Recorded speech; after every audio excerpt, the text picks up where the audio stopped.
प्रक्रम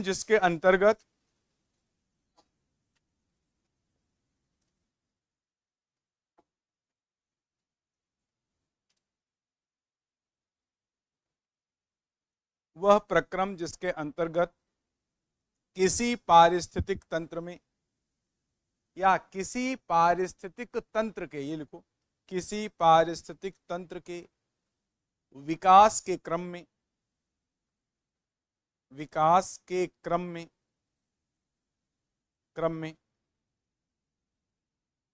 एक समुदाय मतलब जैविक समुदाय है, जीवों का समुदाय, एक समुदाय का दूसरे समुदाय से प्रतिस्थापन होता है, दूसरे समुदाय से प्रतिस्थापन होता है और अंततः एक संतुलित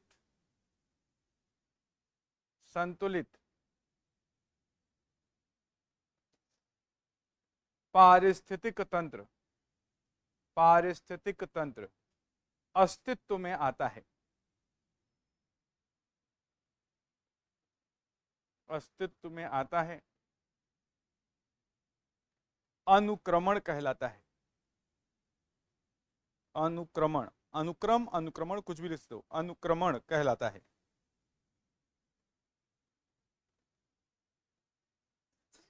पारिस्थितिक तंत्र में समुदाय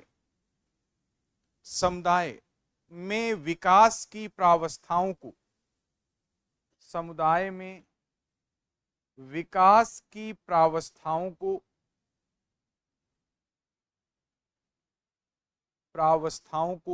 क्रमक ब्रैकेट में SERE सेरे क्रमक कहा जाता है।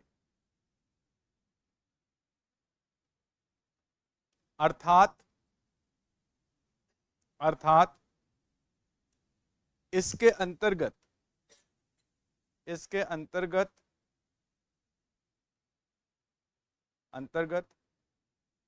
प्रतिस्थापित होने वाली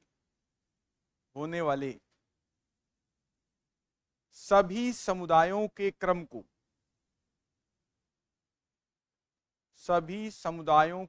को शामिल किया जाता है, सभी समुदायों के क्रम को शामिल किया जाता है।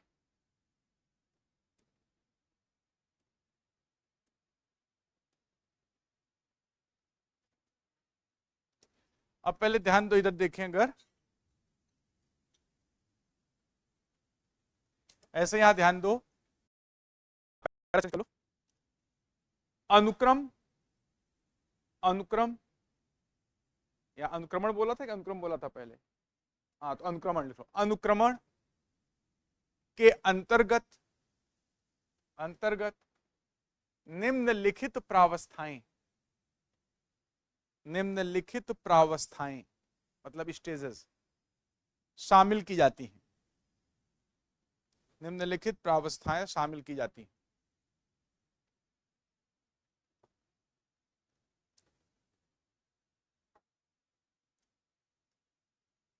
नंबर 1 विवस्त्रीकरण, हेडिंग है विवस्त्रीकरण, यह प्रथम प्रावस्था है। न्यूडेशन, विवस्त्रीकरण। तो सर्वप्रथम हमें यहां पर वनस्पति रहित एक क्षेत्र प्राप्त होता है। तो पहला चरण है विवस्त्रीकरण। इसमें लिखिए इस प्रावस्था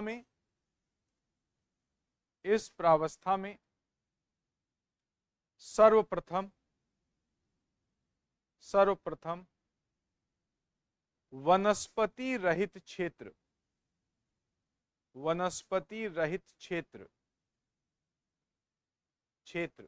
की प्राप्ति होती है, वनस्पति रहित क्षेत्र की प्राप्ति होती है। अब क्या हो सकता है, ये कहाँ से आ सकता है? तो या सोचता महासागर में हो तो कोई नया यहाँ पर द्वीप निर्मित हुआ हो टेक्टोनिक एक्टिविटी से, या प्रावस्था में चट्टानी क्षेत्रों में लाइकेन और मास आदि का आगमन होता है। लाइकेन और मास आदि का आगमन होता है। इसे अग्रदूत प्रजाति पाइनियर स्पीसीज पहली आई है ना यहां पर, इसे अग्रदूत प्रजाति कहा जाता है, पाइनियर स्पीसीज।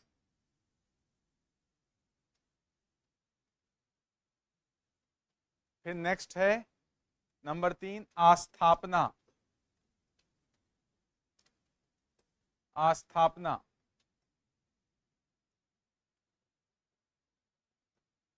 एसेसिस, आस्थापना या एसेसिस, ECESIS, आस्थापना।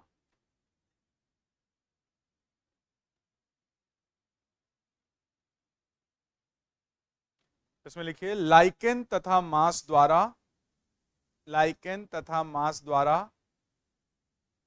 चट्टानों का अपघटन किया जाता है।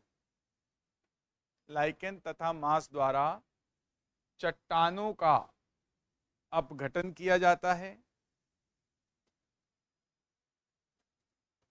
जिससे मृदा का विकास होता है। ठीक हो?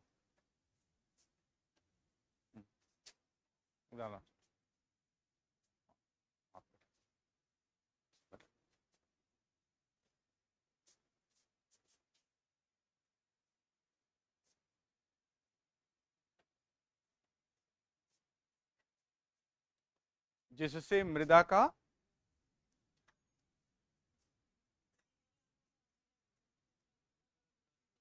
अपघटन किया जाता है, जिससे मृदा का विकास होता है,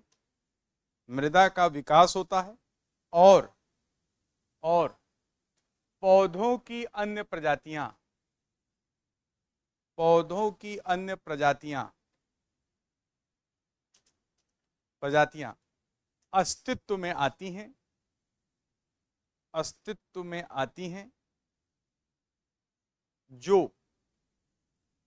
जो प्रतिस्पर्धा और सहयोगी क्रियाओं द्वारा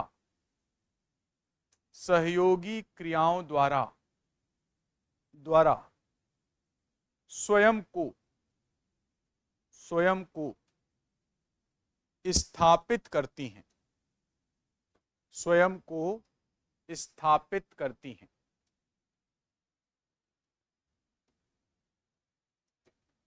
अब यहीं पर एक डायग्राम बना लो। इसके अंतर्गत प्रजातियां अपने पर्यावरणीय दशाओं के प्रति समायोजित होती हैं। प्रजातियां अपने पर्यावरणीय दशाओं के प्रति समायोजित होती हैं तथा पर्यावरणीय दशाओं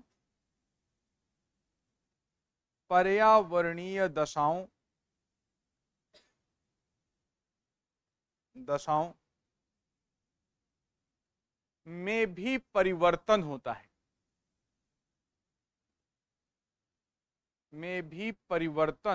है,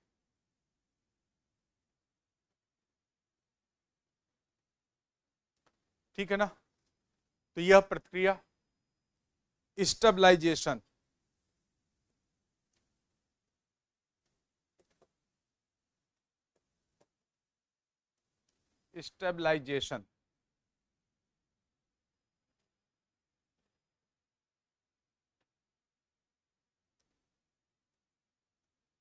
स्थिरीकरण, इसमें लिखिए उपरोक्त प्रावस्थाओं से गुजरते हुए,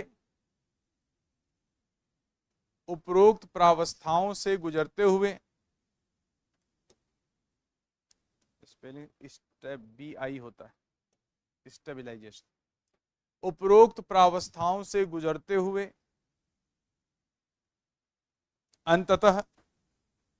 अंततः एक संतुलित पारिस्थितिक तंत्र, संतुलित पारिस्थितिक तंत्र अस्तित्व में आ जाता है, अस्तित्व में आ जाता है।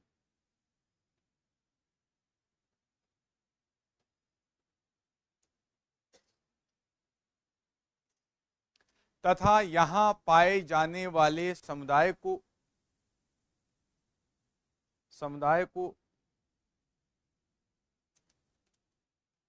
चरम समुदाय कहते हैं, चरम समुदाय कहते हैं।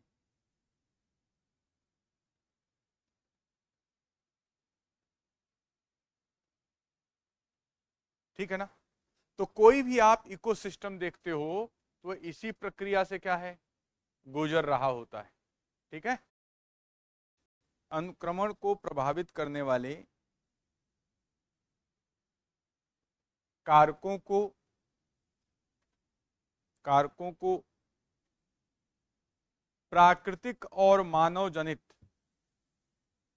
प्राकृतिक और मानव जनित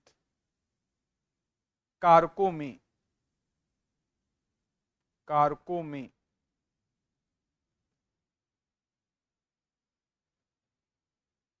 विभाजित किया जा सकता है, विभाजित किया जा सकता है।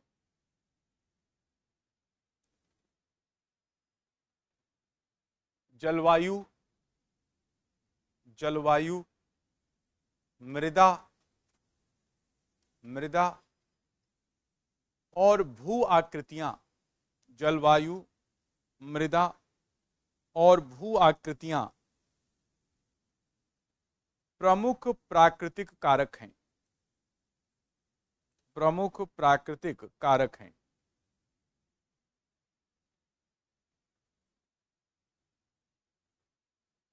अनुक्रमण में सर्वाधिक प्रभाव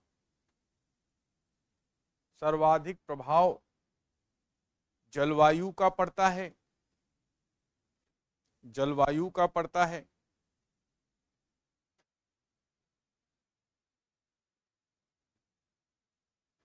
जिसमें तापमान, आर्द्रता, जिसमें तापमान, आर्द्रता, वर्षण आदि घटक शामिल किए जाते हैं, वर्षण आदि घटक शामिल किए जाते हैं, शामिल किए जाते हैं। इन्हीं के अनुरूप वन, घास भूमि और मरुस्थल जैसे, वन, घास भूमि और मरुस्थल जैसे पारिस्थितिक तंत्र विकसित हुए हैं, पारिस्थितिक तंत्र विकसित हुए हैं।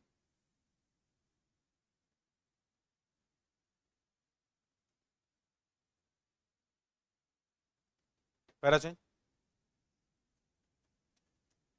मृदा में पाए जाने वाले पोषक पदार्थ, मृदा में पाए जाने वाले पोषक पदार्थ और नमी का स्तर भी, और नमी का स्तर भी अनुक्रमण के समुदायों, अनुक्रमण के समुदायों की संरचना को, समुदायों की संरचना को प्रभावित करता है, समुदायों की संरचना को प्रभावित करता है।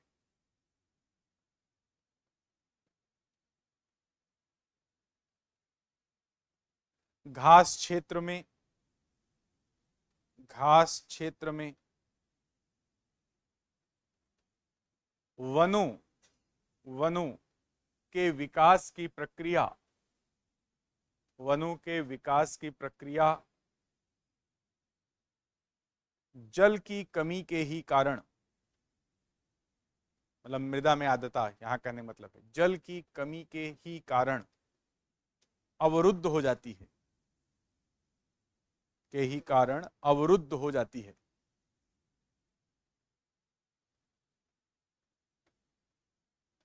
मैदान, पठार,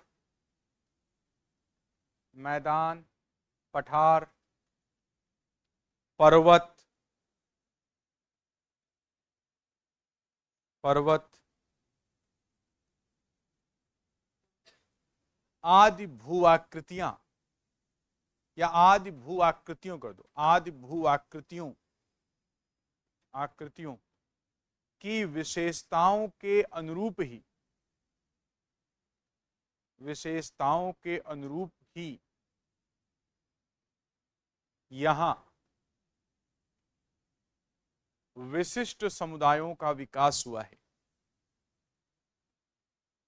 यहां विशिष्ट समुदायों का विकास हुआ है।